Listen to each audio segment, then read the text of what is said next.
I know this is going to piss off probably everybody in the room, but you said that this was kind of open mic, kind of you talked about the JQ stuff, you talked about women, you talked about that. So what I want to bring up is two incidents. The first happened on this campus roughly about a month ago, where a guy named Nate Baker, as a junior, was just plowed over and ruthlessly killed by some illegal immigrant in a car, and he was wanted by ICE, all of that stuff. But the real incident I want to talk about is what happened in Frisco, Texas about a month ago, which was the murder of Austin Metcalf by Carmelo Anthony. And why has Donald Trump not said a single word about this issue? How long are we going to let white people be murdered in the streets before we do something? I am tired of this. Well, no, I mean, I see some of you guys are laughing, but the reality is if it was the other way around, you guys would be burning down the city, if we're going to be honest here, right? Got the black woman in the back screaming and laughing at him. And I don't want to make this look like I'm hold a on. victim. Let me, because this is the thing, because a couple of the people here are laughing at your rage, but I find it interesting that if it was the other way around, they can burn down a city like Minneapolis over George Fentanyl, but if he goes ahead and expresses some rage, you guys laugh at him, which is interesting to me because they can't be honest about this, where there is seriously a problem in America where a small percentage of people are committing a majority of the violent crime. What? Black men account for maybe 8% of the population, but they're committing something like 50 to 60% of the violent crime, and they can't talk about this, right?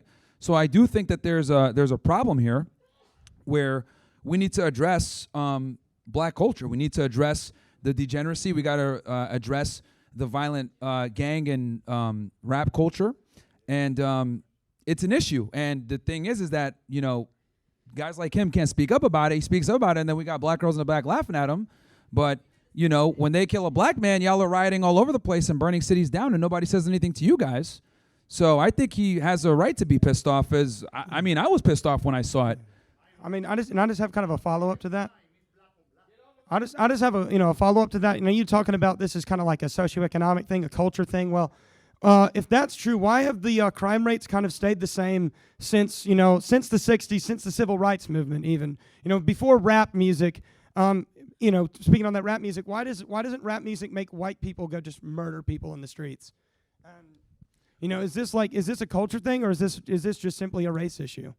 There's a couple things. Now, this is going to be very controversial, but it's an IQ thing too. Yeah. It's an IQ thing, and this is what's banned a lot of the times. That I got to we're on YouTube, so I'll kind of say this in code word, but it's a multitude of different things. It's culture, it's IQ, it's heritage. All these things play a role. But yeah, there's a bunch of different issues, right? It's a two-tier justice system. There's so many different things that play into it. But I have a saying: around the blacks, never relax.